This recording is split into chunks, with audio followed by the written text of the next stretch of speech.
Okay, so there's an inverter that is in this battery box too. Not a lot to know about any of this really. It can look more confusing than it needs to be. There's a power indicator here showing you got 100% in your battery right now. It says you have 100 amp hours. You really have 200 amp hours. It's just that each battery is a 100 and they're connected. So yeah, the default shows it that way.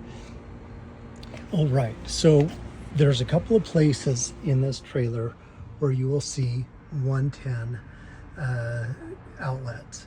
If you want to use those, what you do is just come over to here and let me open that up a little bit. You just have to push this power button right there. Hit that, and now the inverter is working. Turn it off, and the inverter is not working. That's all there is to it. That gets your 110 outlets working if you want to use them. If you don't want to use your 110 outlets, these always work. These are your USBs. You first have to always hit this toggle switch. As soon as that lights up blue, that means your USBs are ready to work. You still have one more button to push, so you have to push a button here along the side. That, for one, tells you how much power is in the battery.